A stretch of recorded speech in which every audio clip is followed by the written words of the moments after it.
ایمان والو، دگنا چگنا سود نہ کھاؤ اور اللہ سے ڈرو تاکہ نجات حاصل کرو۔ سورہ آل عمران کی آیت نمبر 130۔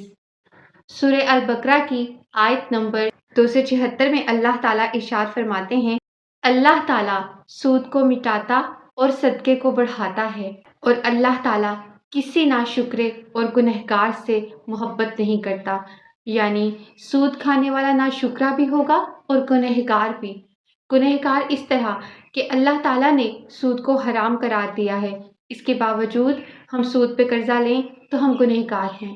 اور ناشکرے اس طرح کہ اللہ تعالیٰ نے ہمیں بہت ساری نعمتیں دی ہوتی ہیں، اگر مالی طور پہ تھوڑی سی تنگی آ گئی تو ہم اس پر اتنے بخلا جاتے ہیں کہ ہم اس میں حلال حرام کی بھی تمیز نہیں دیکھتے جب ہمیں پیسہ حاصل ہونے لگے۔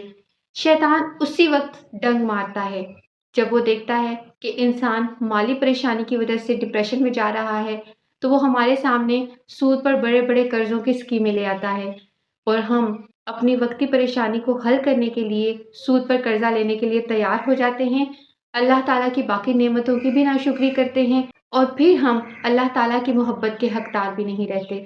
اگر اللہ تعالیٰ کی محبت حاصل کرنی ہے تو تھوڑی بہت قربانی تو دینی ہوگی۔ اگر آپ کو دنیاوی تنگی دیکھنی پڑے تو یہ کوئی بڑا سودا نہیں، کیونکہ اس کے بدلے میں آخرت میں آپ کو جو آسائشیں، جو سہولتیں اور جو نعمتیں ملنے والی ہیں، ان کا دنیاوی نعمتوں سے تو کوئی مقابلہ ہی نہیں۔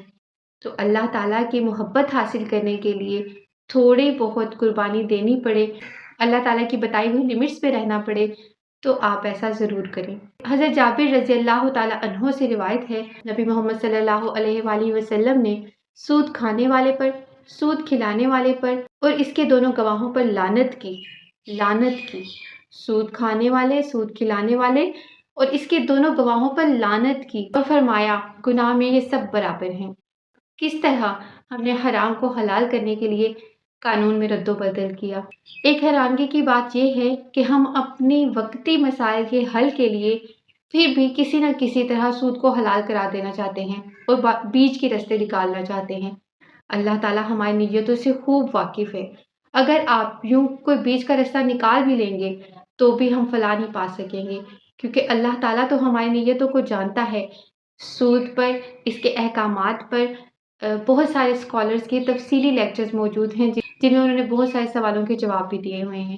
انجینئر محمد علی مرزا، ڈاکٹر اسرار احمد، آپ ان کے تفصیلی لیکچر سن سکتے ہیں سود پر، سود کی سزاؤں پر اور سود کیوں نہیں کھانا چاہیے اس سے متعلق۔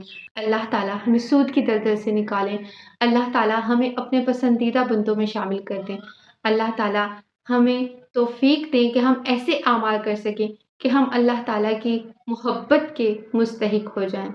السلام علیکم ورحمۃ اللہ وبرکاتہ۔